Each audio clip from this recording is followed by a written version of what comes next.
Les méthodes et les outils d'apprentissage et de formation se développent depuis plusieurs années en s'appuyant de plus en plus sur les technologies liées à l'Internet.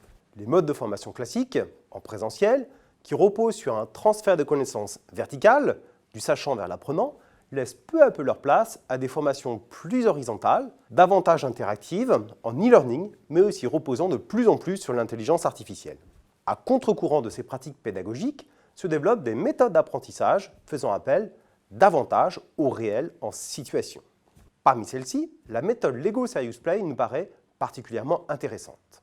La méthode LSP a été inventée par deux professeurs en stratégie pour aider l'entreprise Lego à repenser sa stratégie au milieu des années 90. Aujourd'hui, elle est largement utilisée dans les milieux professionnels comme outil de construction de la stratégie, mais elle peut également être très utile pour la pédagogie. La méthode est basée sur la manipulation de briques de Lego et peut être utilisée de deux manières différentes.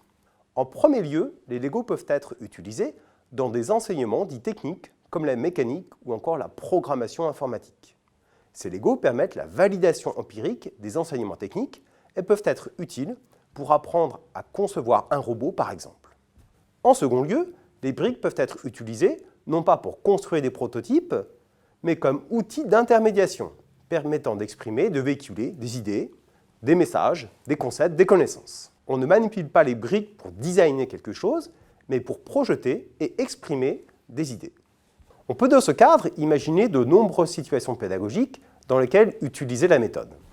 Pour construire des connaissances, dans un cours faisant appel à la créativité, la méthode permet de faire émerger des idées sans limite technique. En marketing, par exemple, il s'agira de se projeter pour faire émerger les idées les plus originales, mais aussi d'identifier les irritants ou les facteurs critiques de mise en œuvre. Pour partager les connaissances, dans le cadre d'un travail sur une étude de cas complexe, en stratégie par exemple, il sera possible de demander à des étudiants de lire des supports pédagogiques, puis de partager ce qu'ils ont compris de la situation proposée, et ensuite leur proposer et leur demander de co-construire des solutions. Dans des séquences de simulation de gestion, on peut aussi utiliser la méthode en s'appuyant sur des scénarios dans lesquels les étudiants seront projetés et pour lesquels ils devront résoudre des situations critiques, anticiper les réactions des parties prenantes et imaginer collectivement des solutions. La méthode peut également être utilisée dans une optique de team building. L'utilisation des Lego permettra aux étudiants d'exprimer leur parcours, leurs attentes, leurs projets professionnels. La méthode permettra en somme de construire un véritable esprit d'équipe. L'utilisation de la méthode aurait donc plusieurs bénéfices. Elle favorise l'innovation et la recherche de solutions à des problèmes complexes.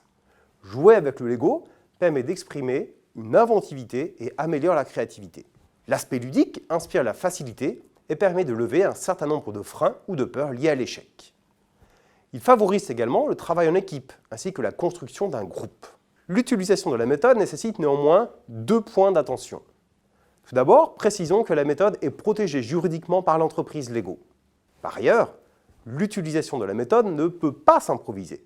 Elle nécessite une certification qui permettra de s'assurer que le professeur ou le formateur a une bonne maîtrise des principes de la méthode et de ses ressorts.